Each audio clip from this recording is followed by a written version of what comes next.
Assalamualaikum warahmatullahi wabarakatuh. Perkenalkan, nama saya Alfia Zahra. Saya dari kelas E reguler 2023, Pendidikan Sejarah, Fakultas Ilmu Sosial, Universitas Negeri Medan. Baiklah, di sini saya akan menyampaikan hasil CPR saya kepada orang tua saya. Nah, buku yang akan saya jelaskan pertama yaitu buku tentang isu-isu kontemporer di kawasan Asia Tenggara. Kawasan Asia Tenggara itu merupakan kawasan yang kaya akan budaya. Letak geografisnya itu sangat strategis. Kawasan ini dianggap menarik karena yang pertama itu jumlah penduduknya itu lebih dari 1,6 miliar atau hampir seperempat penduduk di dunia. Yang kedua itu negara-negara yang ada di kawasan Asia Tenggara ini mulai menunjukkan perannya dalam ekonomi dunia. Kawasan Asia Tenggara itu terdiri dari 8 negara, yaitu India, Pakistan, Bangladesh, Sri Lanka, Nepal, Bhutan, Maladewa, dan Afghanistan.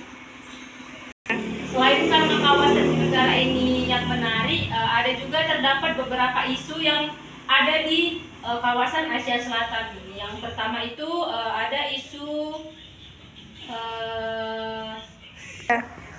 ketidakamanan regional di kawasan Asia Selatan. Yang selanjutnya itu ada konflik India dan Pakistan. India dan Pakistan ini merupakan negara yang sama-sama kuat, yang memiliki kesamaan, yaitu mereka dua negara ini sama-sama pernah dijajah oleh negara Inggris. Konflik yang menyebabkan penyebab konflik antara India dan Pakistan itu sampai saat ini adalah konflik Kashmir, yang mana India dan Pakistan ini sama-sama merebutkan negara Kashmir, karena negara Kashmir itu negara yang kaya lah pokoknya negara Kashmir itu.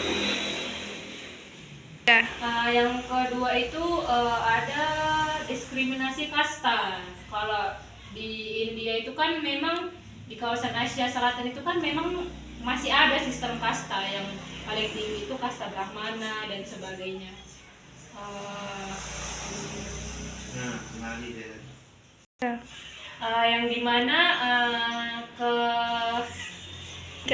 Yang dimana diskriminasi ini dialami oleh kasta Dalit.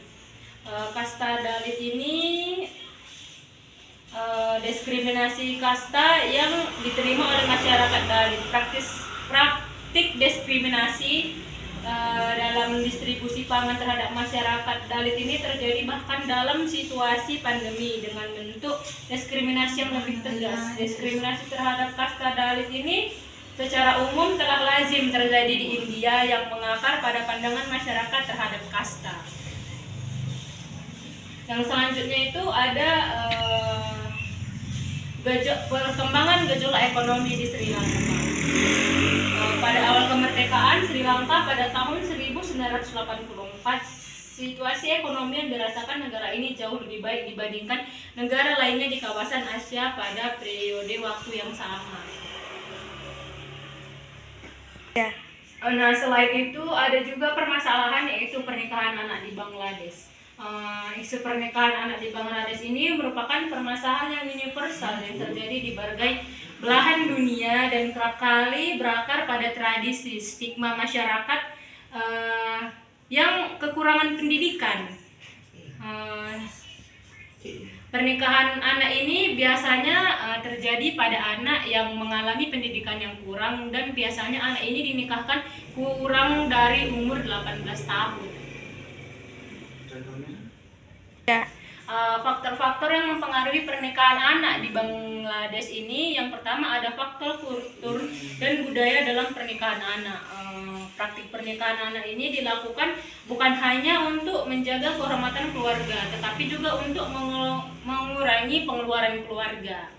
Aspek budaya yang mendorong masyarakat Bangladesh menikahkan anaknya pada usia dini adalah tradisi mahar yang sudah melekat di kehidupan mereka. Namun ada juga upaya-upaya yang dilakukan oleh pemerintah untuk menghapuskan pernikahan anak ini, yang Mana upaya-upaya itu adalah Bangladesh mendukung rekomendasi untuk meningkatkan upaya melindungi anak-anak dari pernikahan paksa dan untuk lebih efektif menerapkan undang-undang pembatasan perkawinan anak dan undang-undang larangan mas kawin. Nah, pada bulan Juli 2014 bertepatan di London dalam acara Girls Summit, Perdana Menteri Sheikh Hasina berjanji akan mengambil langkah-langkah dan memberantas pernikahan anak secara total di tahun 2014. Yang selanjutnya itu adalah isu keamanan manusia dalam industri fast fashion di Bangladesh. Bangladesh merupakan produser kedua terbesar di dunia dalam industri garment setelah Cina. Fast fashion ini telah memberikan kontribusi bagi Bangladesh, namun juga memberikan dampak negatif terutama dalam hal keamanan manusia. Selain masalah keamanan manusia, produk fast fashion juga membawa dampak buruk bagi lingkungan Bangladesh di setiap proses pembuatannya. Selain industri fast fashion, juga menghabiskan banyak air dalam proses produksi, yang dimana terdapat pencemaran air baik akibat dari bahan limbah maupun bahan kimia yang bercampur di air akibat dari industri fast fashion ini. Nah, selain itu ada juga masalah yang terjadi di Asia Selatan ini, yaitu perdagangan manusia, prostitusi anak dan perbudakan anak di Bangladesh. Isu terkait perdagangan manusia ini telah mendapat perhatian dunia internasional sejak lama. Adapun faktor-faktor yang menyebabkan perdagangan manusia itu, yang pertama adalah faktor makro yang meliputi aspek yang cukup besar seperti proses globalisasi konflik, bencana alam, peraturan terkait perdagangan dan migrasi industri seks, kebutuhan industri dan lainnya. Yang kedua itu ada faktor mikro yang terdiri dari faktor pendorong atau faktor penarik. Faktor pendorong ini berasal dari dalam negara Bangladesh itu sendiri, seperti kemiskinan, kondisi rumah tangga yang penuh dengan kekerasan, diskriminasi gender, yang dimana di Bangladesh itu kan di kawasan Asia Selatan itu kayak perempuan itu, kalau di masyarakat itu perempuan itu harus di bawah laki-laki, perempuan itu nggak boleh di atas laki-laki. Yang selanjutnya itu pada faktor internal yang memaksa seseorang itu harus mencari pekerjaan apapun yang bisa menghasilkan uang. Makanya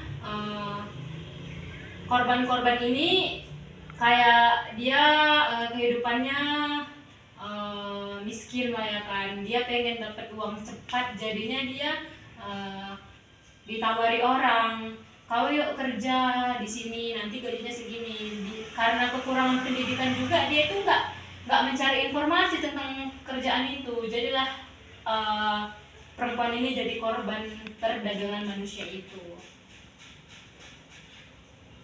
Nah, buku pembanding dari buku pertama itu ada tentang bangkitnya raksasa baru India. Sekarang itu India itu udah mulai menampakkan wujud kekuatannya di dunia.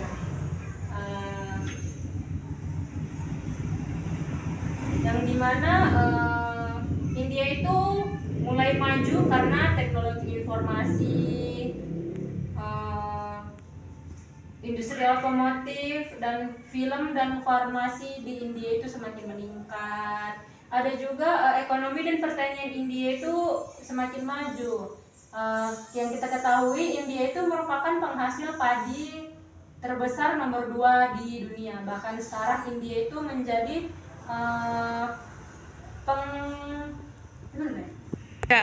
yang sekarang itu India sudah menjadi pengekspor padi atau beras gandum terbesar di dunia. Sisi lain dari India modern ini